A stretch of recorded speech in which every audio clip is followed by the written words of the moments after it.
వాక్యాన్ని ధ్యానించుకుందాం పిల్లలు. మొదటిగా ప్రేమించు మా పరలోకపు తండ్రి, ముఖ్య అంశమైన దేవా, నీ వాక్య ధ్యానములకు వస్తుండగా ఎన్నిక లేని వాణ్ణి నీ దేవదాసుడిగా నిలబడిండగా మిన్న మీ ఆత్మతో అభిషేకించండి. కేవలము నాయన పరిశుద్ధాత్ముడికి స్వరం ఇచ్చేవాడిగానే నా నిలబెట్టుకోమని వాక్యముతో దేవా నాతో మాతో మాట్లాడి మమ్మల్ని అందరినీ దేవా బలపరిచి నాయన స్థిరపరిచి స్థలం పంపించమని యేసయ్య అతి పరిశుద్ధ నామమున అడిగి వేడుకుంటున్నాను తండ్రి. ఆమేన్. హల్లెలూయా. దేవుని స్తోత్రం. కొన్ని నిమిషాలు దేవుని వాక్యాన్ని ధ్యానించుకుందాం. ఇలా ఫిలిప్పీ సంఘానికి అపోస్తలుడైన పౌలు రాసిన పత్రికలో ఉన్నాం. దేవుని వాక్య భాగంలో చూసినప్పుడు మరి ఫిలిప్పీ సంఘానికి అపోస్తలుడైన పౌలు మరి మాటలు రాస్తున్నప్పుడు చివరి భాగంలో ఉన్నాం. దేవుని వాక్య భాగంలో చూసినప్పుడు అపోస్తలుడైన పౌలు మరి పత్రిక రాస్తున్నప్పుడు మరి చెరలో ఉన్నట్టుగా చూస్తాం. చెరసాల్లో ఉన్నాడు. చెరసాల్లో నుంచి పరిచర్య చేస్తున్నాడు. What a great man of God. నిజంగా మామూలుగా పరిచర్య చేయడమే మహా కష్టం.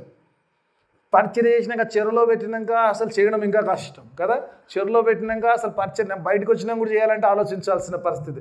కానీ Paul was doing his ministry from the prison. ఆ చెరలో ఉన్నప్పుడు ఊరికినే వండుకున్నాలని చెప్పి సంఘాలను బలపరుస్తుండే. ఏ సంఘాలు అయితే వెళ్ళాడో, ఏ సంఘాలు అయితే స్థాపించాడో, ఏ సంఘాలు అయితే ఆయన దర్శించాడో ఆ సంఘాలను బలపరిచే కార్యక్రమం పెట్టుకున్నాడు. కొన్నిసార్లు అనిపిస్తుంది maybe is using that present time, ఆ యొక్క చెరసాల్లో ఉన్న సమయమును కూడా వృధా చేయకుండా దేవుడు తనకిచ్చిన సమయాన్ని సంఘాలను బలపరచడానికి వాడుతున్నట్టుగా చూస్తాం. Hallelujah. What a great preacher we have కదా. కొన్నిసార్లు నిజంగా what a wonderful man, is a man of God. నిజంగా దేవునికి స్తోత్రం పిల్లరా. ఆ సంఘాన్ని బలపరిచేవాడు పిల్లరా. ఆయన స్థితిగతులు ఎలా ఉన్నాయంటే పిల్లరా, ఆయన బయటకు వస్తాడో లేదో తెలియదు, మరి ఆయన్ని విడుదల చేస్తారో తెలీదు, చంపేచ్చు. ఎందుకంటే మొదటి అధ్యాయంలో కనుక వెళ్తే కనుక అంటాడు కదా, కొందరు పౌలు ఇంకా రాడు, పౌల్ పని అయిపోయింది అనుకొని సువార్త చేశారట. ఎందుకంటే చెరలో వేశాడు, వీని బయటికి వదలరు, చంపేస్తారు. కాబట్టి పౌల్ అనేవాడు ఫస్ట్ ఉన్నవాడు వెళ్ళిపోయాడు కాబట్టి మనం ఫస్ట్ అయిపోతాం కాబట్టి let us take this work అని చెప్పి సువార్త చేశారట. పౌలు వారిని చూసి ఏమంటాడంటే కక్ష చేతనే కానీ కసి చేతనే కానీ సువార్త ప్రకటించబడ. By all means. నిజంగా మాట చాలా మంచిగా అనిపిస్తుంది. బై ఆల్ మీన్స్, ఏ కారణమైనా పర్లేదు కానీ సువార్త మాత్రం వెళ్ళాలి. పౌల్ది ఒకటే కాన్సెప్ట్. నేను ఉన్నా పర్లే, నేను చచ్చినా పర్లే, నేను చెరలో ఉన్నా, నేను బయట ఉన్నా, నన్ను మంచోడు అనుకున్నా, నన్ను చెడ్డోడు అనుకున్నా, ఏమనుకున్నా పర్లేదు కానీ దేవుని శిలువ సువర్తమానము, యేసయ్య శిలువ ద్వారా వచ్చే ఆ విమోచన యొక్క సువర్తమానము ప్రజలందరికీ వెళ్ళాలి. That is the concept of the Paul. వచ్చేసింది చూసారా, ఇంతకుముందు రాలేదు. దేవుని స్తోత్రం. దేవుని వాక్య భాగంలో చూసినప్పుడు ఇక్కడ మరి 3 అధ్యాయాలు రాశాడు. చాలా విషయాలు రాస్తాడు సంఘాన్ని బలపడి. అందులోకి నేను పోను, ఇంట్రడక్షన్ చాలా పెద్దగా అయిపోతుంది కాబట్టి వాక్యంలో ఉండే ఈ 4వ అధ్యాయంలో ఉండాలని చూస్తాను. ఈ 4వ అధ్యాయం ఇక్కడ రాస్తున్నప్పుడు ఇది ఒక రకంగా చెప్పాలంటే Paul was giving his last boost. ఒకరిని చెప్పాలంటే ఈ చివరి భాగంలోకి వచ్చేటప్పుడు జనరల్గా మనము సెండ్ ఆఫ్ వెళ్ళేటప్పుడు లాస్ట్ వెళ్ళేటప్పుడు చాలా ఇన్స్ట్రక్షన్స్ ఇస్తుంటారు కదా. ఊరికి వెళ్తున్నాను, ఇక్కడ బయట వెళ్తున్నాను అనుకోండి, మమ్మీలు ఎప్పుడన్నా ఒక 3-4 డేస్ ఇంట్లో లేరు, వెళ్ళిపోతున్నారు అనుకో, పిల్లలకు అన్నీ ఆల్రెడీ చెప్తారు. కానీ మరలా ఒకసారి ఫైనల్ ఇన్స్ట్రక్షన్ ఏముంటుందంటే సాలిడ్గా ఇస్తారంటే ఇది చేయొద్దు నాన్న, ఇది చేయాలి నాన్న, ఇలా ఉండాలి నాన్న, ఇది చేయొద్దు, జాగ్రత్తగా ఉండాలి, ఎందుకంటే I will not be monitoring you, నేను చూడడానికి లేను కాబట్టి నువ్వు బహు జాగ్రత్తగా ఉండాలని చెప్పి ఒక హెచ్చరి. ఇదే రకంగా పౌల్ కూడా ఫైనల్గా ఒక చక్కని మాటలు, తన అనుభవము, తన జీవితము, విశ్వాసి ఎలా ఉండాలన్న విషయము, this is something but a final boosting of the messages. ఈ మొత్తం 3 అధ్యాయాలు కలిపి ఆ చివరి భాగంలో he was just boosting up everything. అంత కూడా ఆయన బలంగా తెలియచేస్తున్నాడు. ఆయన లాస్ట్ మూమెంట్లో he want to give everything to the church. Hallelujah. ఆ ఎవ్రీథింగ్ నేను నేర్చుకోవడానికి ఉన్నా ఈరోజు. దేవుడు నాకు కొన్ని ఇచ్చాడు, ఆ తలంపులు మీద ఉంచుతాను. మీరు ఇంటికి పోయినాక బాగా చదవండి, మీకు ఇంకేమైనా అర్థమైతే నాకు చెప్పండి, నేను కూడా నేర్చుకుంటాను. I have no problem in that. ప్రతి దేవుని వాక్య భాగం చూసినప్పుడు ఇక్కడ చూసినప్పుడు this was a final boosting pillar. Paul నిజంగా ఈ వాక్య భాగంలో చూసినప్పుడు ఈ 4 మాటల్లో చూసినప్పుడు first he was saying that rejoice అంటాడు. ఎందుకంటే this is the place of rejoicing. నిజంగా చెరలో ఉన్నవాడు, సంఖ్యల్లో ఉన్నవాడు, దెబ్బలతో ఉన్నాడు, సమస్యల్లో ఉన్నవాడు, ఈ says the rejoice. It's a wonderful word. ఎందుకంటే రిజాయిస్ అంటాడు. రిజాయిస్ అనేవాడు అక్కడికి ఆపకుండా ఐ సే రిజాయిస్, మరలా చెప్తున్నాను ప్రభువులందు రిజాయిస్, మరలా ఆనందించమంటున్నాడు. వాట్ అ వండర్ఫుల్ మ్యాన్ అని చెప్తాడు. ఆయన చెప్తూ ఇంకా అంటాడు కదా, ప్రభువు సమీపంగా ఉన్నాడు కాబట్టి మీ యొక్క ఏమంటాడు, మీ యొక్క సహనమును అందరికీ తెలియచేయమని చెప్తున్నట్టుగా చూస్తాం. ఆ తర్వాత ప్రార్థన గురించి చెప్తాడు. ప్రభు ప్రార్థన విషయం మొదట సహనముని గురించి తెలియచేసుకుని చెప్తాడు. రెండో విషయంలో సరే ప్రార్థనలో చెప్తున్నాడు. ప్రార్థన ఎలా చేయాలో నేర్పిస్తున్నాడు. అంటే సంఘానికి ప్రార్థన చేయడం రాదా అంటే వచ్చు. ఈరోజు మనకు రాదా ప్రార్థన చేయడం, మనకు వచ్చు. కానీ ఇంకా కూడా ప్రార్థనలో కొన్ని టిప్స్ ఇస్తున్నాడు. హౌ టు ప్రే, దేవునికి ఎలా ప్రార్థన చేయాలి, ఒక సంఘము ప్రార్థించే సంఘంగా. నేను నిజంగా కొన్నిసార్లు అనిపిస్తాను, నిజంగా praying church will stand forever. Hallelujah. ప్రార్థించే సంఘం ఎప్పుడు నిలిచింది. నేను ఈరోజు సంఘం ఇక్కడ నిలిచిందంటే it all because of the prayers. నేను కొన్నిసార్లు అందుకే నా క్యాలెండర్ కూడా మీరు చూడవచ్చు. మన క్యాలెండర్లో ప్రేయర్ టైమ్స్ ఉంటాయి. అట్లీస్ట్ మార్నింగ్ ఈవినింగ్ ప్రేయర్ ఉంటుంది. అట్లీస్ట్ ఒక్కటైనా ఖచ్చితంగా అవుతారు. Some time we might miss one. కానీ అట్లీస్ట్ ఆ 2 times ఎందుకు పెట్టుకున్నా అంటే, ఈవెన్ నేను చెప్తాను చాలాసార్లు మిస్ అయినప్పుడు, నిన్నటి కూడా చెప్పాను. నన్ను వేరే వాక్లో బయట వెళ్తున్నప్పుడు నేను అలన్ చెప్పాను, నా కింద వెళ్ళు 8:30కి యూ గో అండ్ ప్రే అన్న. మనం ఒకటి రాసుకున్నాం కాబట్టి ఎవరికొకరు చెప్తాను, ఇంట్లో ఉన్నవారు just go and pray in the church. కొద్దిసేపు, ఒక 5 నిమిషాలు కాదు, ఎందుకు కాదు, జస్ట్ ప్రే. నేను బయట ఉన్నా కానీ యూ మేక్ ఇట్ పాసిబుల్. ఎందుకంటే ఇది ఒక అలవాటు. ఎందుకంటే ప్రార్థనలో ఉంటే సంఘము బలంగా ఉంటుంది. ప్రార్థన కంటే శక్తి బలమైంది ఏది లేదు. విశ్వాస జీవితంలో చాలాసార్లు అనుకుంటారు కదా, పాలు అదే నేర్పిస్తున్నాడు. చివరి బూస్టింగ్లో ఉంటున్నాడు ప్రేయింగ్. యేసు ప్రభువు వారు కూడా ప్రార్థన గురించి ఒక సందర్భంలో చెప్పాడు కదా. శిష్యులు అడిగారంట, ఆ రూపాంతరం కొండ మీదకి వెళ్ళాడు, దిగి వస్తున్నప్పుడు కిందికి వచ్చాడు. కింద 9 మంది ఉన్నారు, పైన ఆయనతో 3 ఉన్నారు. ఆ 9 మంది ఒక దయ్యముతో కుస్తీ పట్టారు. కానీ ఏం చేశారంట, వాళ్ళు దాన్ని తరిమివేయలేకపోయారు, దాన్ని కంట్రోల్ చేయలేకపోయారు. కింద వచ్చిన ప్రభు గద్దించాడు. శిష్యులు వచ్చి అడిగారు అంటే, ఆ స్టోరీలోకి నేను పోను, వచ్చి అడిగారు, ప్రభు మేము ఎందుకు చేయలేకపోయాము, మరి నీతో బాగానే ఉన్నాం కదా, బాగానే ప్రార్థన చేయ, బాగానే అంటే దేవుడు అంటాడు, it is only possible with prayer. ప్రార్థన వలననే సాధ్యము. మీకు అక్కడ ప్రార్థన గురించి చెప్పుకుంటే చాలా వివరాలు ఉంటాయి, అందులోకి పోను పిల్లలు. జస్ట్ ఇంట్రడక్షన్లో ఉన్నాను కాదు. ఆ తర్వాత పిల్లరా ఇంకా చెప్తున్నారు, కింద మనిషి పాల్ అంటాడు, ఏమి మనిషి అంటాడు కదా, ఏది పరిశుద్ధమైందో, ఏది గొప్ప, చాలా విషయాలు చెప్తాడు. అందులో ఒక్కొక్కటి చెప్పుకుంటూ పోతే ఈరోజు అంతా అయినా సరిపోదు. ఒక్కొక్క విషయం చెప్తాడు. ఇవన్నిటిని గురించి కూడా ఆలోచించమంటాడు. Think about thing. కొన్నిసార్లు మన ఆలోచన అంతా కూడా ఏం ఆలోచన ఉంటుందమ్మా, పండగ సీజన్లో ఉన్నాం కాబట్టి మంచి చీర ఏం బాగుంటుంది, మంచి పట్టు చీర అయితే బాగుంటుంది, మంచి డ్రెస్ అయితే బాగుంటుంది. కానీ ఏంటంటే చాలా మంచి ఉన్నాయమ్మా, మీరు ఆలోచించాల్సిన మంచుల గురించి చెప్తున్నాడు ఇక్కడ. మనం ఆ మంచులు ఆలోచించండి, వద్దు, దేవుడు అంటలేడు మంచులు ఆలోచించదు, మీ మంచులన్నీ ఆలోచించండి. దాటితో పాటు కొన్ని మంచులు చెప్పండి. ఈ మంచి think about this good things. ఈ మంచి విషయాలు, పరిశుద్ధమైంది, నోబుల్ విషయంలో చాలా విషయాలు ఇంగ్లీష్లో తెలుగులో ఉంటాయి కాబట్టి చాలా మందికి ఏదైతే యోగ్యమైందో ఇవన్నిటి విషయంలో ఆలోచించమంటాడు. అంతేకాక అక్కడ పోలంచాడు, నా నుంచి మీరు ఏది విన్నారో, నా నుంచి మీరు ఏది నేర్చుకున్నారో దాన్ని మీరు చేయుడి అని చెప్పి వాక్య భాగాన్ని ముగించారు. ఇంట్రడక్షన్ అక్కడ ఆపేసి లెట్ us గో ఆత్మీయ సత్యాల్లోకి వెళ్దాం. ఈ వాక్యంలో నుంచి లెట్ us క్లోజ్ దట్ ఇంట్రడక్షన్లో ఆపేసి వాక్య భాగం మొట్టమొదటి చెప్పినప్పుడు పాల్ మొదటి 4వ వచనంలో ఏమంటే ఒకసారి చూద్దాం. Let us see. ఎల్లప్పుడూ ప్రభునందు ఆనందించుడి, మరలా చెప్పుదును ఆనందించుడి. దేవుని వాక్య భాగంలో చూసినప్పుడు పాల్ ఆనందించడం గురించి మాట్లాడుతున్నప్పుడు ఒక ఆనందముల గురించి మాట్లాడుతున్నాడమ్మా. ఆనందించడం గురించి మాట్లాడుతున్నా, ఇంకేమైనా మాట్లాడుతున్నా, ఇంకేమైనా ఉందా? ఒక ఆనందం, ఓన్లీ రిజాయిసింగ్ గురించి మాట్లాడుతున్నా, అంతే కదా, ఇంకేం లేదు కదా అక్కడ. కన్ఫర్మా ఉన్నది. మళ్ళా చదువు, మళ్ళా తెలుస్తుంది. ఎల్లప్పుడు మర్చిపోతే ఎట్లా? అసలైంది ఆడనే ఉంది. ఆనందించడం గురించి మాట్లాడుతున్నప్పుడు ఉత్తగా ఆనందించమట్లేదు, పొద్దున ఆనందించబడలేదు, సాయంత్రం రాత్రిలో పండుగ ఒకటి కాదు, నువ్వు క్రిస్మస్ అయిపోయింది. God says rejoice all the times. Hallelujah. Rejoicing always, in all times, in all situations. Bible గ్రంథంలో ఏ మాట కూడా వ్యర్థంగా రా. Every word has some meaning పిల్లలు. ఎందుకు ఈ మాట నేను అంత ఒత్తిపట్టిగా చెప్తున్నా పిల్లరా? పాల్ చెబుతున్నప్పుడు పాల్ ఆ మాటకు ఆల్వేస్కు పాల్ జీవితానికి చాలా దగ్గర సంబంధం ఉంది పిల్లరా. ఆనందించడం అంటే కామన్గా అయిపోతే పోల్ అంటున్న మాట ఏంటంటే ఏంటంటూ ఎల్లప్పుడూ ఆనందించుడి. మరలా చెప్తున్నాను ఆనందించుడి. Again I'm saying rejoice. ఒకటి ఎల్లప్పుడూ ఆనందించడు. Again I say rejoice.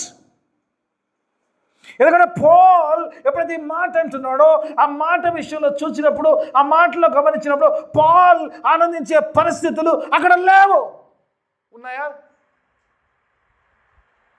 ఒక వ్యక్తి సంఘమును ఆనందించాలని చెప్తున్న వ్యక్తి ఆయన పరిస్థితులు కనుక చూస్తే ఆయన పరిస్థితులు ఏమాత్రము ఆనందించడానికి, సంతోషించడానికి ఏమాత్రం కూడా పరిస్థితులు అనుకూలంగా లేదు. కాబట్టి ఆల్వేస్, ఎందుకంటే నేను ఈ పరిస్థితిలో కూడా I'm enjoying, you enjoy your life అంటున్నాడు. హల్లెలూయా. పాల్ చెప్తున్నప్పుడు నిజంగా ఒక ప్రిజన్లో ఉన్నవాడు ఈరోజు సంఘానికి నేర్పిస్తున్న మాట ఏంటంటే ప్రతి సందర్భంలో నువ్వు ఎలా ఉన్నావు కాదు, కానీ ప్రతి సిచ్యువేషన్లో కూడా నువ్వు ఆనందించగలగాలి. I'm enjoying it. ఆయన ఎంజాయ్ చేయకుండా చెప్పట్లేదు, ఈజ్ ఎంజాయింగ్ ఎవ్రీథింగ్ అంటాడు. పాల్ అంటాడు, రోమపత్రిక రాసినప్పుడు అంటాడు కదా, క్రీస్తు నుంచి నన్ను వేరు చేసే శ్రమ భూమి మీద ఉంటే లెట్ మీ టేస్ట్ ఇట్ అంటాడు. నేను అది చూడాలనుకుంటున్నా అంటాడు.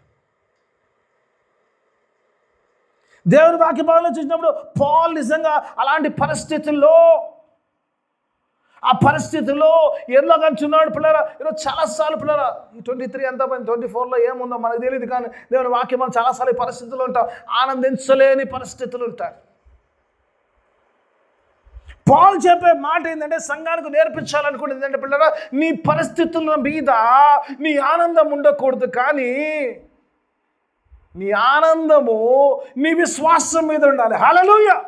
నీ ఆనందము పరిస్థితులు ఎప్పుడు కూడా నిన్ను ఆనందించే పరిస్థితులు ఉండవు, నేను ఇబ్బంది పెట్టే పరిస్థితులు ఉంటాయి. కానీ నీ పరిస్థితులు నీ ఆనందానికి ఆ డెఫినేషన్ కాకూడదు, కానీ నీ ఆనందము నీ పరిస్థితులు డిఫైన్ చేయాలి.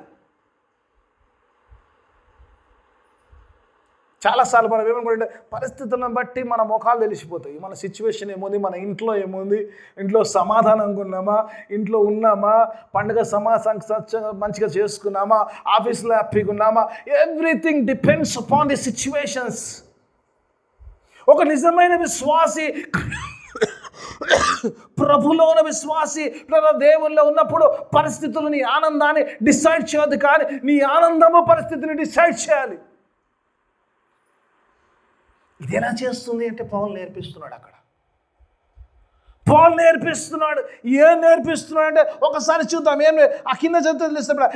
ఎందుకు ప్రభు అంటున్నాడు, ఎందుకు ఆ మాట అంటున్నాడు, ఒకసారి పాల్ అంటున్నాడు చూద్దాం. దేవుడు ఎందుకు పలికిస్తున్నాడు పాల్తో, ఒకసారి ఎందుకు పౌలు ఆ మాట ప్రభు గురించి అంటున్నాడు ఒకసారి చూద్దాం. కింద చూద్దాం ఏమంటాడు. పైన తెలియజేయునుడి. ఏమంటుంటారా? ప్రభు సమీపముగా ఉన్నాడు. God is near to you. Paul అంటున్నాడు, I'm experiencing Lord with me. సెలలో ఉన్నప్పుడు కూడా, ఈ చెరలో ఉన్నప్పుడు కూడా I'm having God near to me. ఆయన నా పరిస్థితిలో, నా ఇబ్బందులో ఆయన నాతో ఉన్నాడు. ఆయన నాలో ఉన్నాడు కాబట్టి, ఆయన నాతో ఉన్నాడు కాబట్టి I'm enjoying. So you enjoy in all your troubles because God is near to you. This is my faith. నేను చెరలో ఉంటే చెరలో నా ప్రభు నాతో ఉన్నాడు కాబట్టి ఈజ్ వెరీ నియర్ టు. చాలాసార్లు కూడా ఈ పరిస్థితిలో, ఈ ఇబ్బందుల్లో, ఈ సమస్యలో దేవుడు నాతో ఉన్నాడంటే దేవుడు నీకు చాలా సమీపముగా ఉన్నాడంట పిల్లలు. This is my faith. ఈ విశ్వాసము నీలో ఉంటే నువ్వు ఆనందించగలుగుతావు, లేకపోతే లేదు. ఎంతసేపు మనం సమస్యలనే చూస్తుంటాం కదా. సమస్య కనబడితే సమస్యను చూస్తాం, దేవుని చూడం. సమస్యను తారుమారు చేయగలిగిన దేవుని మనం చూడం, కానీ ఎంతసేపు చూసినప్పుడు ఆ సమస్య వైపే చూస్తుంటాం. కాబట్టి ఆనందించే పాలు అంటున్నాడు, నేను సమస్యను చూస్తున్నాను, చెరలో చూస్తున్నాను, నా సంఖ్యలు చూస్తున్నాను, నా ఇబ్బందులు చూస్తున్నాను, నేను నా దేవుని చూస్తున్నాను. హల్లెలూయా. I'm seeing my God near to me. అలా కాదా? ఈ విశ్వాసములో ఉండకుండా సాతానుడు ఎప్పుడు కూడా మనం డైవర్ట్ చేస్తుంటాడు. మన అటెన్షన్ అంతా కూడా మన సమస్య వైపు తీసుకెళ్తుంటాడు. ఎందుకంటే విశ్వాసంలో సనగిలిపోతే, దేవుని వైపు చూడకపోతే, దేవుని కలిగి ఉండకపోతే నువ్వు ఆనందించలేవు. కాబట్టి వాడిని సమస్యలు చూపిస్తుంటాడు. ఆ సమస్యలు వాడు ఎక్కువ చేయాలని ప్రయత్నం చేస్తుంటాడు. ఓ సందర్భాన్ని మీకు చెప్పాలని ఆశ కలిగి, మనందరూ తెలిసిన సంగతినే. దానియేలు గ్రంథంలో 3 యవనస్తులు కనబడతారు కదా, షద్రక్, మేషక్, అబేద్నెగో. అసలు పేర్లు మనకు తెలియదు, రైట్? ఓకే, ఇవే తెలుసు. వాళ్ళు పెట్టిన పేర్లే తెలుసు మనకు. బబులోను దేవతల పేర్లు తెలుసు, మనకు తెలియదు. షద్రక్, మేషక్, అబేద్నెగో. దేవునికి స్తోత్రం. అయ్యే పెట్టుకుందాం, అక్కడనే ఉందాం, ఫిక్స్ అవుదాం. Their faith was tested because they were rejoicing in the Lord. దేవుల్లో ఆనందిస్తున్నారు. They worship even though they were slaves. అక్కడ బానిసలుగా అక్కడ ఒక కొనుపోబడినా కూడా they were enjoying in the Lord. They were happily living. పని చేస్తూ రాజు దగ్గర ఉంటూ ఆ బానిసత్వంలో కూడా ఆ బబులోను దేశం they were happily living. మంచిగా చక్కగా జీవిస్తున్నారు. కానీ when their faith was tested, సాతాను ఏం చేస్తుంది? మన విశ్వాసంలో బలంగా ఉంటే ఏం చేస్తుంది? దేవుని కలిగి ఉన్నాడు అనుకో, దేవుడు దగ్గరగా ఉన్నాడు, వాళ్ళకి చాలా దగ్గరగా ఉన్నప్పుడు సాతాను యొక్క పని ఏముంటుంది తెలుసా అమ్మా? దేవుని ఎట్లాగూ దూరం చేయలేదు కదా, మనల్ని దేవునికి దూరం చేస్తుంది. హల్లెలూయా. దేవుని జరిపే శక్తి దానికి లేదు. కాబట్టి దేవుడు ఆయన పొజిషన్లో కరెక్ట్గానే ఉంటాడు, కానీ మన పొజిషన్ మనం తప్పుతుంటాం. జరుగుద్దా లేదా? హల్లెలూయా. ఏకీపిస్తున్న వాళ్ళు అంత జరుగుతుంది. అనుభవంలో ఉన్నాం కాబట్టి, నేను కూడా అనుభవంలో ఉన్నాను కాబట్టి దేవుడు కరెక్ట్గానే ఉంటాడు. ఆయన స్పాట్లో అయినా కరెక్ట్గా ఉంటాడు, మన స్పాటే మారిపోతుంది. ఇప్పుడు విశ్వాసంలోకి వచ్చినప్పుడు అంటారు కదా, ఈ ప్రతిభను మొక్కితే మీరు బ్రతుకుతారో, లేకపోతే అగ్నిగుండాలు వేసేస్తా అంటారు. వాళ్ళు ఏమంటారు? అందరు తెలిసిన స్టోరీ కదా, రాజా, we don't want to defend our self. మేము మిమ్మల్ని నీకు వ్యతిరేకంగా ఏం చెప్పాం, కానీ మాకు తెలుసు మా దేవుడు ఈ అగ్నిలో నుంచి, నీ చేతిలో నుంచి మమ్మల్ని రక్షించ సమర్థుడు. ఒకవేళ ఆయన రక్షించకపోయినా కూడా నువ్వు చెప్పిన ప్రతిమకైతే మొక్కే ఆస్కారం లేదు. నువ్వు ఏం చేయాలనుకుంటే ఏం చేయరు. అప్పుడు ఏమవుతుందమ్మా? అగ్నిగుండం లేడు 7 times అట. ఎందుకు? Satan wants to take them away from the Lord. ఈరోజు చాలాసార్లు విశ్వాసం ఏంటంటున్నాడు, సమస్య ఉంటుంది, దేవుడి దగ్గరగా ఉంటాడు, కానీ సమస్య తగ్గదు, పెరుగుతుంటుంది. సాతానుడు 7 ఇంతలు తీసుకెళ్తాడు దానికి. మనకు కూడా తెలుసు మన మన మన బ్రేకింగ్ పాయింట్ ఎక్కడ. 7 times సమస్య పెరుగుతూనే ఉంటుంది. నువ్వు ఉంటూనే ఉంటావు, దేవునితో ఉన్నాడు, కానీ సమస్య పెరుగుతూనే ఉంటుంది. He want to take us away from the Lord. సాతాను దేవుని నుంచి దూరం తీసుకెళ్ళి 7 ఇంతలు మంట పెంచాడు. వాడి మంట 7 ఇంతలు పెరిగింది. నువ్వు దేవునితో ఉన్నంతసేపు, నువ్వు ఎంతసేపు దేవునితో ఉంటావో వాడి మంట పెరుగుతూనే ఉంటుంది. ఆ మంట ద్వారా నేను మండించాలనుకుంటాడు వాడు. కానీ జరిగిందేమమ్మా?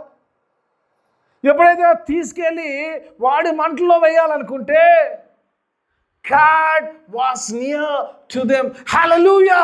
దేవుడు అగ్నిగుండంలో God was ready. అందుకే పౌలు అంటున్నాడు, నేను చెరలోకి వచ్చే ముందు my God was in the prison. Hallelujah. ఈరోజు నువ్వు సమస్యలో పోయే ముందు, ఆ సమస్యలో నీకంటే ముందు నీ యేసయ్య అక్కడ ఉంటాడు. హల్లెలూయా. God is near to you when you are in the troubles. పాలంటాడు, ఎందుకని? అరే ఏమే ఆనందించమంటే, అరే పిచ్చోడా, నేను చెరలోకి వస్తే, ఎందుకంటే నా యేసయ్య నా కోసం ఇక్కడ వెయిట్ చేస్తున్నా కాబట్టి God is near to me. I am enjoying the presence of my Lord and my Savior. నన్ను విమోచించిన వాడు, శిలువ ద్వారా రక్షించిన వాడు నాతో ఉన్నాడు. నా సమస్య ఏమైతే ఏంది, నా సమస్యను దత్త తీసుకునేవాడు, నా సమస్యను తారుమారు చేసేవాడు నాతో ఉన్నాడు. He is so near to me. That is my faith. Paul అంటున్నాడు, రిజాయిస్. ఎందుకు రిజాయి? ఊరికి సంగమా భయపడకు, నీ సమస్య ఎంత పెద్దగున్నా నీ దేవుడు నీతో ఉన్నాడు. హల్లెలూయా. హల్లెలూయా. చెప్పిన వాళ్ళతో దేవుడు, చెప్పిన వాళ్ళకి నేను గ్యారంటీ అను. హల్లెలూయా. హల్లెలూయా. దేవుడు నీతో ఉన్నాడు. నీ సమస్య ఎంత పెద్దగున్నా కూడా God says, I am with you. I am near to you in every situation. I am near to you. ఒక్కసారి చూద్దాం, ఒక్క సమస్య, ఒక్కసారి వాచ్ తీసుకుని ముందుకు వెళ్ళిపోదాం. నేను మొదటి భాగంలో ఉన్నాను, మొదటి మాటలో ఒకసారి చూద్దాం. మనందరూ తెలిసిన కీర్తన 23వ కీర్తన, అందరూ తెలిసి 4వ వచనం ఒకసారి చూసుకుందాం. బలపరచుకుని అందరూ తెలిసిందే, తెలబందే. నేను అవుట్ ఆఫ్ ఏం చెప్పట్లేదు, ఆయగారు ఏదో సూపర్గా చెప్తాడు. మామూలుగా ఉన్న వాక్యాల్లో నుంచి లోతైన 4వ వచనం, 23 4వ వచనం ఏమంటే, గాఢాంధకారపు లోయలో దేవుని హృదయానుసరణ దావీదు మాట్లాడుతున్న మాట. గాఢాంధకారపు లోయలో అంటే is accepting there is darkness and deepness in his life. ఆయన జీవితంలో చీకటి లోయలు కలిగిన పరిస్థితులు ఉంటాయని కానీ ఎరుగునేవాడు కాబట్టి అంటున్నాడు, గాఢాంధకారములో నేను సంచరించినను ఏ అపాయమునకు నేను భయపడను. ఎందుకు నీవు నాకు తోడైనావు. హల్లెలూయా. విశ్వాసి మాటలు కలిగినప్పుడు we can rejoice in all the troubles. హల్లెలూయా. కొన్నిసార్లు కొన్ని మాటలు సో టచ్గా ఉంటాయి అమ్మ, నిజంగా. ట్రబుల్ ఎంతసేపు సమస్య 23 అంతా చూసాము, 24లో చూడకు, 24లో సమస్యను చూడకు, 24లో దేవుని చూడు. దేవుడు నీతో ఉన్నాడు, నిన్ను విడుదల చేయడానికి, నిన్ను రక్షించడానికి ఆయన ఉన్నాడు. హల్లెలూయా. 23 అంతా చూసాం. God is promising a bright 24. దేవుడు అంటున్నాడు, పాల్ అంటున్నాడు, సంగమా నేను చెరలో ఉన్నాను, మీరు బాధపడుతున్నారు, నేను బాధపడట్లేదు. ఎందుకంటే యేసయ్య నాతో ఉన్నాడు, చెరలో కూడా ఉన్నాడు కాబట్టి ఈ పరిచర్య చేయగలుగుతాడు. చెరలో ఉన్నాడు కాబట్టి నేను ఆనందించగలుగుతున్నాడు. నన్ను సిలువలో విమోచించిన యేసయ్య నాతో ఉన్నాడు కాబట్టి I'm రిచాయిసింగ్. Sure, let me move on to my second point. ఎందుకంటే మళ్ళీ తర్వాత లాస్ట్లో 2 నిమిషాలు చెప్పాను మీరు అనకుండా లెట్ మీ రెండో విషయాలకు వద్దాం. మొదటి పిల్లరా ఆయన చెప్తున్నా. ఫస్ట్ పాయింట్లో ఇంకో పాయింట్ ఉందమ్మా, మర్చిపోయాను ఇంకో పాయింట్ ఉంది. Can I take 2-3 minutes? First పాయింట్లో మళ్ళీ చదువుకుందాం, వాక్య భాగం మళ్ళీ చదువుకుందాం. I don't want to leave it. First పాయింట్లోనే ఉన్నాను, అది అయిపోయిన తర్వాత రెండో పాయింట్లోకి వెళ్తాను. I have one more thing to say there. అక్కడ ఇంకో విషయం ఉంది, చెప్పండి ఒకసారి. ప్రభనందు ఆనందించుడి, మరలా చెప్పుదును ఆనందించుడి, మీ సహనము సకల జనులకు తెలియబడనీయుడి. హల్లెలూయా. ఇక్కడ సహనమును గురించి మాట్లాడుతున్నప్పుడు, మీ సహనమును గురించి మాట్లాడుతున్నప్పుడు ఏమంటాడు దేవుడు? అంటాడు, నువ్వు సహించేది, నీ సహనం ఏదైతుందో, నీ సహనము నీ మట్టికే ఉండదు కదా, నీ సహనము ఏం కావాలి? ఏమంటాడు? సకల జనులకు నీ సహనము సాక్ష్యమయ్యాలి. హల్లెలూయా. నీ సహనము సాక్ష్యముగా మార్చబడాలి. నువ్వు సహిస్తున్నప్పుడు, నువ్వు చూస్తున్నప్పుడు, నీ పరిస్థితి చూస్తున్నప్పుడు అందరూ చూచనాలి, ఇంత సహనంలో ఎలా ఉన్నట్టే ఇది నా సాక్ష్యం, ఎందుకంటే నా ప్రభు నాతో ఉన్నాడు ఈ పరిస్థితిలో. దిట్ ఈస్ మై విట్నెస్. సహనము సాక్ష్యమైందంట. హల్లెలూయా. నాకు తెలియదమ్మా, స్నానం చేస్తున్నప్పుడు దేవుడు ఇచ్చాడు జస్ట్ సహనము. ఆ తెలుగులో చదువుకున్నప్పుడు జస్ట్ వెళ్తున్నప్పుడు సహనము సాక్ష్యం అవుతున్నప్పుడు నీ పేషెన్స్ ఇదేదైతే ఉందో, it is a witnessing the Lord's mighty power. దేవుని యొక్క ఆనందము, దేవుని యొక్క రక్షణ ఆనందము, నీలో ఉన్న ఆనందమును అది సాక్ష్యముగా చూపించాలి. ఒక్కరికి కాదు, అందరికీ. వాడు అడిగాడంటే, ఎరా బాబు ఇలాంటి పరిస్థితులు ఎలా ఉంటే, నా దేవుడు నాతో ఉన్నాడు. హల్లెలూయా. పరిస్థితి ఏదని కాదు, నా దేవుడు నాతో ఉన్నాడు. నా పరిస్థితి ఏమండొచ్చు, నాకు అనారోగ్యం ఉండొచ్చు, నాకు ఆర్థిక ఇబ్బంది ఉండొచ్చు, నాకు సమస్య ఉండొచ్చు, but still my God is near to me. That is my witness. నా సాక్ష్యము, నా సహనము దానికి సాక్ష్యమై ఉండాలి. అందరికీ తెలవాలంటే పిల్లలు. పాల్ నిజంగా చెరలోంచి మాట్లాడుతున్నాడు. బహుశా ఫిలిప్పీ సంఘం ఆశ్చర్యపోయి ఉండొచ్చు. ఈయన అందులో నుంచి ఆనందించమంటాడు ఏంటంటే ఆయన సహనము సంఘానికి సాక్ష్యమైంది. ఈరోజు నా సహనము అనేకులకు, మన ముందు మన చుట్టూ ఉన్న వారందరికీ కూడా ఇన్ని పరిస్థితుల్లో కూడా సహనము సాక్ష్యం ఉంటుందమ్మా. ఉంటుందా? నిజంగా సాక్ష్యం ఉంటుందా? చిన్న జ్వరం వస్తే ఏం పోతాంలే గుడికి అలా అంటే మానవా? ఇంట్లో గొడవ అయింది మా ఆయనతోటి, మనసే నెమ్మదలేదు, గుడికి ఏం పోతాం? మనసు నెమ్మలేదు, గుడికి పోలేదు. నీ సహనం ఎక్కడా? నీ సహనం ఎక్కడ? నీ సహనము సాక్ష్యముగా ఉండాలి, సంఘములో ఉండాలి. అలాంటి పరిస్థితిలో కూడా how can you go to in the God's ప్రెజెంట్గా దేవుని కలిగి ఉన్నాను కాబట్టి, దేవుడు నాకు సమీపంగా ఉన్నాడు కాబట్టి నా సమస్య ఏదైనా కూడా నేను సాక్షిగా ఉంటాను నా ప్రభువుకు. సహనము సాక్ష్యమైనప్పుడే నిజమైన విశ్వాసిగా మలచబడతాం. పిల్లరా, ఒక్కరికి కాదు అందరికీ అంటున్నాడు. ఒక్కరికి మాత్రం తెలిస్తే కాదు, అందరికీ సాక్ష్యం. నీ పరిస్థితి, ఈ పరిస్థితి ఏమైనా పర్లేదు కానీ నా దేవుడు నాతో ఉన్నాడు. This is my witness. పిల్లలు రెండో అంశంలోకి వెళ్ళిపోతాను. ఐల్ గో పిల్లరా. రైట్, రెండో అంశంలోకి వెళ్దాం. రెండో అంశం పిల్లలు ఇక్కడ చూసినప్పుడు ఒకటి దేవుడు మనతో ఉన్నాడు. పిల్లలు రెండో అంశంలో చూసినప్పుడు పిల్ల ప్రార్థన గురించి నేర్పిస్తాడు, ప్రేయర్ గురించి. ఈరోజు ప్రేయర్ అయ్యగారు మాకు ప్రార్థన తెలియదు అంటే ప్రార్థన తెలుసు. తను పాలు చేసే ప్రార్థన ఏందో చూద్దాం ఒకసారి. మొట్టమొదటిగా ప్రార్థన పోయే ముందే పౌలు ఏమంటాడు? దేనిని గూర్చి కూడా చిందు. నీ ప్రార్థన చేసేటప్పుడు అంటాడు కదా, do not be anxious, do not worry. చాలాసార్లు విశ్వాసకున్న సమస్య ఏంటంటే, నువ్వు ప్రార్థనలకు వెళ్తేప్పుడు, ప్రార్థనకు వెళ్ళే ముందు నీకు చాలా చింతలు ఉంటాయి. చింతలకైతే ఏం లేదు. చింత చెట్టుకు చిగురు ఎంత ఉంటుందో అన్ని చింతలు ఉంటాయి మనిషికి కదా. దేవుని స్తోత్రం. చింతలు భర్పూర్. దేవుని స్తోత్రం. సీజన్లో వచ్చినంత ఉంటాయి కదా. దేవుని స్తోత్రం. ఎన్ని చింతలు! దేవుడు అంటాడు, నీ చింత యావత్తు నా విధేయమంటాడు. ఏడేస్తా ప్రభువా, ఎంతగానమని వేస్తావు ప్రభువా. నువ్వు కూడా ఎంతగానమని మోస్తావు ప్రభువా. రైట్, నా చింత ఎంత గొప్పదండి, ఎంత మోస్తావు ప్రభువా, ఎంతగానమని ఎద్దు ప్రభువా. ఏదో ఆయన మీద సింపతి ఉన్నట్టు దాన్ని మోయడం మనకు అలవాటు అయిపోయింది. ఆయన మీద ఏం సింపతి లేదు మనకు, కానీ మనకు మోయడం అలవాటు అయిపోయింది. Right, okay. అది ఇక్కడ చింతలు పిల్లరా. దేని గురించి డూ నాట్ వరీ. మన వరీస్ అంతా కూడా ఏంది పిల్లరా? అందులోకి నేను పోను. డూ నాట్ వరీ అంటే ఒక వాక్యం అయిపోతుంది, అందులోకి నేను పోను. ఎందుకంటే మత్తయి సువార్త 6వ అధ్యాయంలో పోతే ఏమి తిందునా, ఏమి తాగుతున్నా, ఏమి ధరిద్దునా, ఇదే చింత. చింత అంటే ముందు చింత ఇదే వస్తుంది. ఏం తిందునా, ఏం తాగుతున్నా, ఏం ధరిద్దునా. అందుకంటే విశ్వాసం చూసి అంటే ఇదిగో ఆకాశ పక్షులను చూసి నేర్చుకో, విత్తవు కోయవు. కొన్నిసార్లు నిజంగా అనిపిస్తుంది, చాలా ఈజీగా అనిపిస్తుంది మాట, కానీ నిజంగానే కొన్నిసార్లు నిజంగా ఒక్కసారి సీరియస్గా ఆలోచిస్తే నిజంగా ఇంత కష్టపడి మనము ఆహారం కోసం మీద పెట్టాడు, అవి ఏం లేకుండా హ్యాపీగా తింటున్నాయి కదా. అయినా మనకు బుద్ధి లేదు, అయినా మనకు విశ్వాసం లేదు కదా. అంటే కదా, అవి ఇత్తవు కోయవు. దానికి పంట వేసిన అవసరం లేదు, దానికి వర్షం వచ్చినా లేదు, తుఫాన్ వచ్చినా లేదు, పంట కొట్టుకుపోయినా ఏం దాని దేవుడు ఏడికెనియాలడికి ఇస్తూనే ఉంటాడు. ఎందుకంటే ఆవిడికి విశ్వాసం ఎక్కువ ఉంది, మనకు తక్కువ ఉంది. మనం అల్ప విశ్వాసము, అవి బలమైన విశ్వాసాలు కాబట్టి బతుకుతున్నాయి. మనం బలపలం కాబట్టి మన చింత మాత్రం ఎత్తిల్లే ఉంటుంది కాబట్టి మన సమస్య ఎంత తలకాయలో ఉంది. కొన్నిసార్లు వాక్యాలు ఎవరు చదువుతుంటే అనిపిస్తే తిడుతున్నా కొడుతున్నా అంటారు. ఏసయ్య నువ్వు వాక్యం చెప్తున్నావా, తిడుతున్నావా, కొడుతున్నావా, కరెక్ట్గా క్లారిటీ ఏ అంటే, బాబు చెప్తున్నాను రా బాబు, నీకు రియాలిటీ షో అన్నట్టు ఇదంతా. దేవుని వాక్యం అంతా కూడా ఇట్స్ ట్రూ, అది సత్యమైంది కాబట్టి. అవి విత్తవుకోయవు అంటాడు కదా, అవి కొట్టలో సమకూర్చుకోవు, కానీ వాడి కడుపు మీ పరలోకపు తండ్రి నింపుతాడు. వాటికంటే మీరు శ్రేష్ఠులు కారానికి వచ్చేది మార్కెట్ అంటే మనం కామనస్తుంది అంటాం.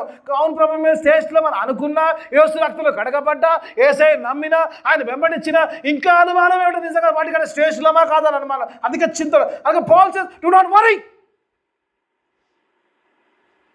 Do not worry.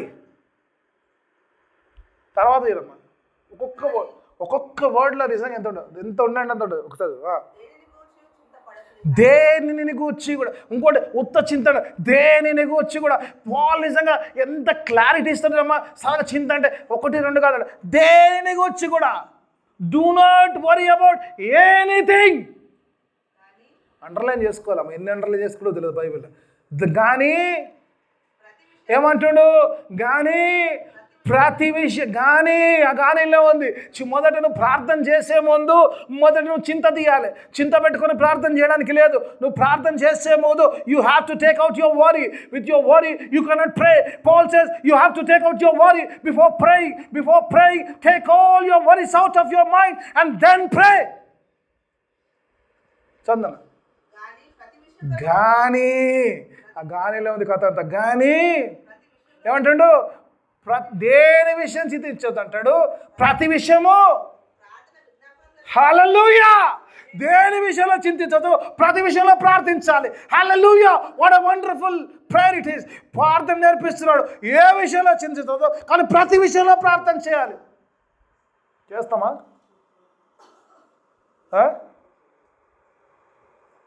చేస్తామా?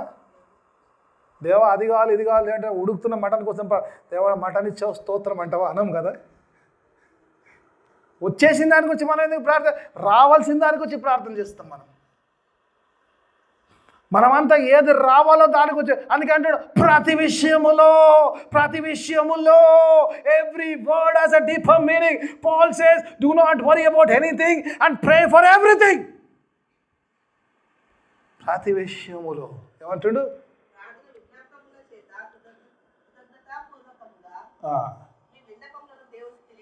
రైట్. ఇక్కడ చాలా వండర్ఫుల్ సబ్జెక్ట్ ఉందమ్మా. ప్రార్థన గురించి వచ్చినప్పుడు ప్రతి విషయంలో అన్నాడు, ప్రార్థన చేస్తున్న ప్రతి విషయంలో అన్నాడు. అంచు ఏమంటున్నాడు? మీ విజ్ఞాపనలు, మీ రిక్వెస్ట్లు, మీ విన్నపములు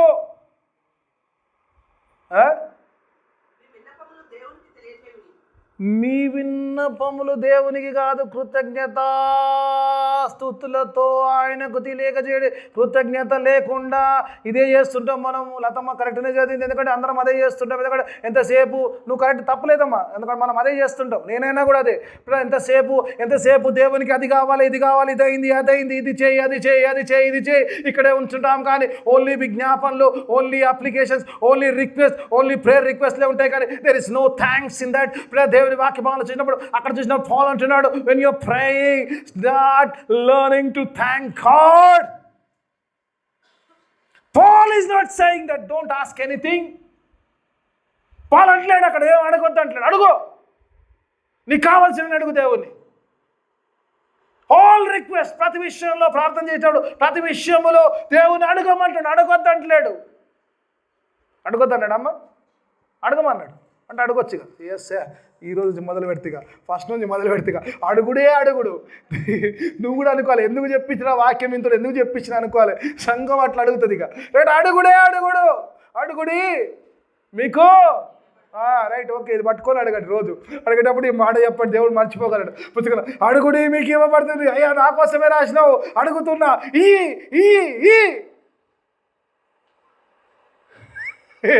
నీకు స్తోత్రం కదా. పాల్ నిజంగా మేబీ అనుకుంటాను నేను, is the most wise man. Maybe Solomon అన్నట్టుగా, సోలమన్ తర్వాత అనుకుంటాను. Spiritually is more wiser even than Solomon. ఆత్మ సంబంధంగా నిజంగా ప్రభు జ్ఞానంతో రాస్తాడు కాబట్టి మేబీ ఈజ్ నా ప్రకారం అయితే is the most wisest man, wisest believer, లేకపోతే wisest follower of Jesus Christ. అందుకే ప్రార్థనలు అంచాడు, ప్రార్థన విజ్ఞాపనలతో పాటు కృతజ్ఞత ఉండాలి. ఇది చాలా కష్టమైన పని. అంటే కొన్ని సందర్భాల్లో చేయొచ్చు కృతజ్ఞత, కానీ అన్ని సందర్భాల్లో ప్రార్థన విజ్ఞాపన చేస్తున్నప్పుడు కృతజ్ఞత చెల్లించవచ్చా?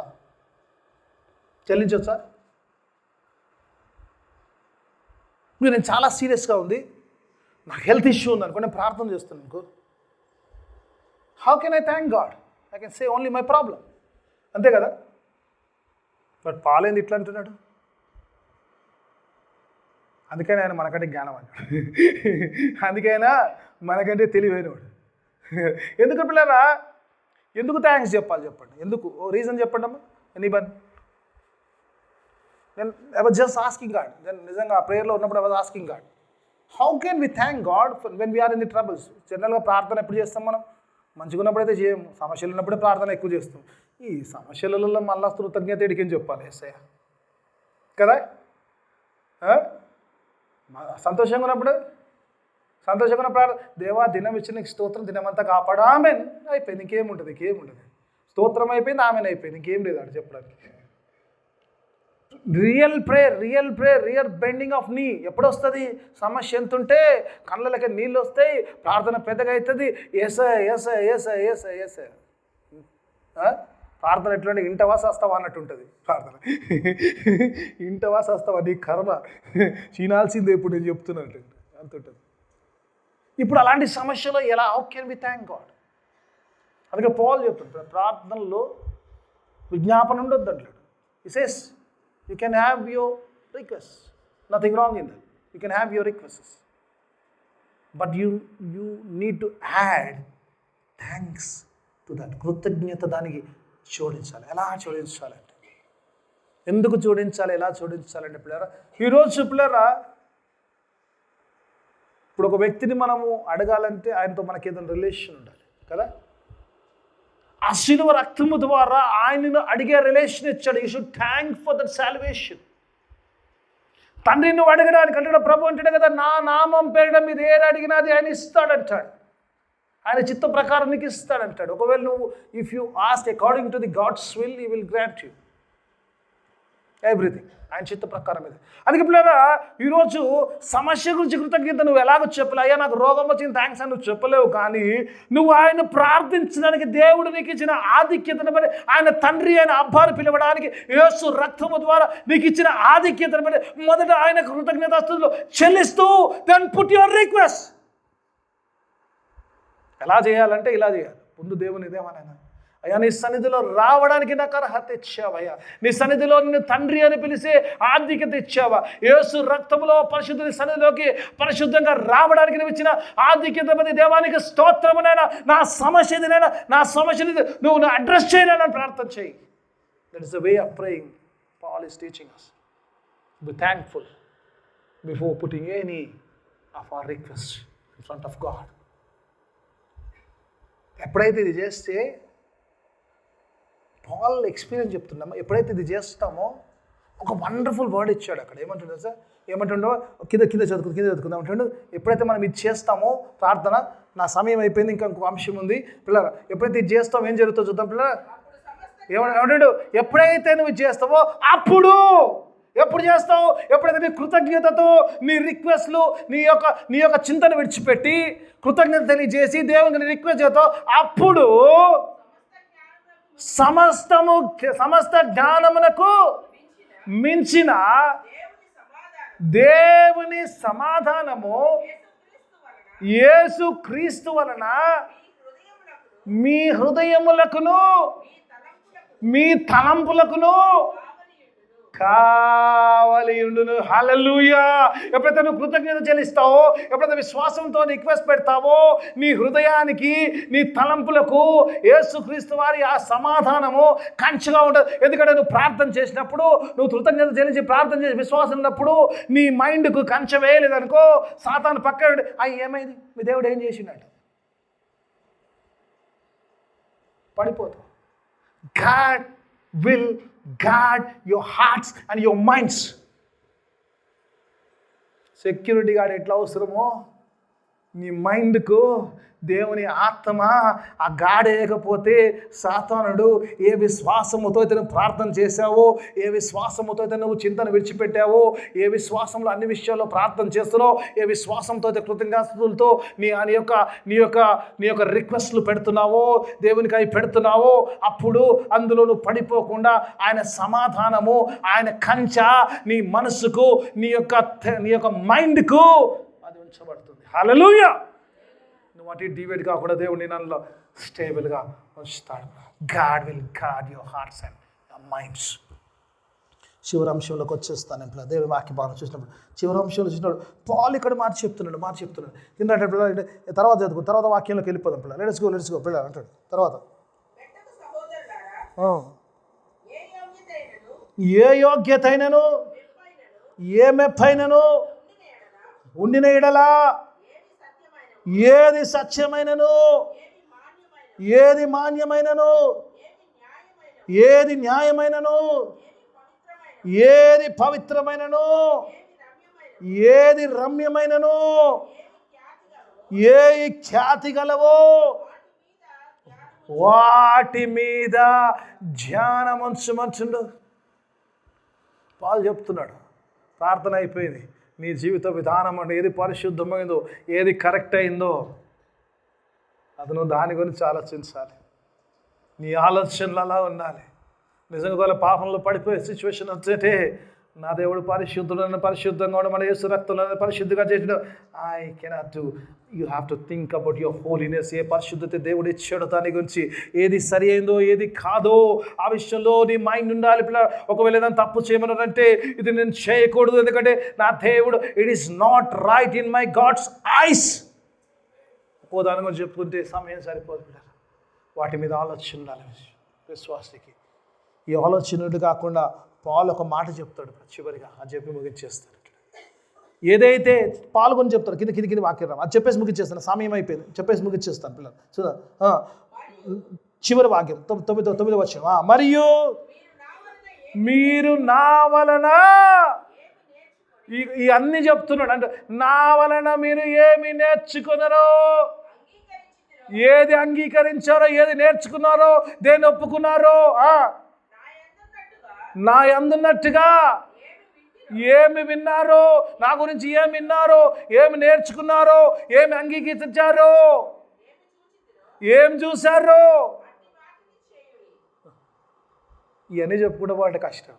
అట్టి వాటిని చేయుడి, practice them. What I have done, ఏం చేశానో, నేను ఎలా జీవించానో, ఎలా ఉన్నానో, నా చరిత్ర చెప్తున్నాను, ప్రభు అనుభవంలో నేను ఉన్నాను. ఇవన్నీ make a habit of practising. ఏదైతే మంచి ఉన్నాయో వాటన్నిటిని చేయడము అలవాటు చేసుకోమంటాడు. Make a practice of it. ఏమంటా అప్పుడు ఎప్పుడైతే నువ్వు ఇది చేస్తావో అప్పుడు చాలా ఇఫ్స్ అండ్ బట్స్ ఉంటాయి కదా ఇది వాక్యంలో. యేసయ్య రక్షగా పొద్దున్న చదువుతున్నప్పుడు అనిపించింది, నా మైండ్ అవుట్ ఆఫ్ అయిపోయింది. ఆయన ఇది ఎంతసేపు చెప్తుండ, నేను ట్రయింగ్ క్లోజింగ్ అంటే ఇఫ్స్ అండ్ బట్స్ చాలా ఉన్నాయి అంటే కదా. అప్పుడు ఎప్పుడైతే ఇవన్నీ జరుగుతాయో అప్పుడు ఏమవుతుంది, సమాధానకర్తకు దేవుడు. హల్లెలూయా. ఎప్పుడైతే ఇవన్నీ ఫాలో చేస్తావో 2024లో అప్పుడు దేవుడు, సమాధానకర్త దేవుడు చచ్చా బ్లెస్సింగ్కు నాతో సహా తోడై ఉండును. హల్లెలూయా. స్తోత్రం. ఇవన్నీ చేసి అలా జీవిస్తే దేవునితో మొదట ఏమన్నట్టు దేవుడు దగ్గరగా ఉంటాడట. దేవుడు మన మైండ్లో మన హార్ట్ని గాడ్ చేస్తాడు. దేవుడు మనకు తోడై ఉంటాడు. ఇదే వాగ్దానం దేవుడు 2024 సంవత్సరానికి దేవుడు మనకి ఇస్తున్నాడు. ఆయన మనకు సమీపముగా ఉంటాడు, ఆయన మనల్ని సంరక్షిస్తుంటాడు, ఆయన మనకు తోడై ఉంటాడు. అలా దేవుడు నిరంతరము రాబో సంవత్సరం అంతే కూడా అలాగ మనం కాపడానికి దేవుడు తన ఆత్మ సాయాన్ని మనందరికీ అనుగ్రహించిన ప్రార్థన చేసుకుందాం. మమ్మల్ని అతిగా ప్రేమించు మా పరలోక తండ్రి, నీకు వేలాది స్తోత్రం చెల్లిసిన గొప్ప దేవుడు, శక్తిమంతుడు, సృష్టికర్త, సర్వాధికారి, నీకు స్తోత్రం. అవునైనా చక్కని మాటలు పాలనైనా సంఘాన్ని బలపరుస్తూ రాసిన మాటలు బట్టి నీకు స్తోత్రం. నేను మా సమస్యల్లో నువ్వు మాకు సమీపంగా ఉన్నతి విశ్వాసం ఉంటగిన మా సమస్యలు కాదు కానీ నైనా మా యొక్క విశ్వాసమునైనా మా ఆనందాన్ని నేను నిర్దేశించలా ఉన్నట్టు సహాయం దయచేయమని ప్రార్థన చేస్తున్నాం. నేను మా హృదయాలకు మీరు కంచు వేస్తాను వాగ్దానం చేశారు, మాతో ఉంటానని వాగ్దానం చేశాను. దేవ అలాగున రాబో నూతన సంవత్సరం అంతా నన్ను మమ్మల్ని కాచి కాపాడి నీలో ఎదిగింపచేసి నేను గొప్ప దీవెనలు బిడ్డలపైన మిన్నిగా కుమ్మని జీవితం వరకు విత్తబడిన వాక్యం అందరి జీవితంలో ఫలపడతాం. వాక్యం చేయని వాక్యానుసారమైన జీవితాన్ని దయచేయమని యేసయ్య పరిశుద్ధ నామమున అడిగి వేడుకుంటున్నాను తండ్రి. ఆమేన్.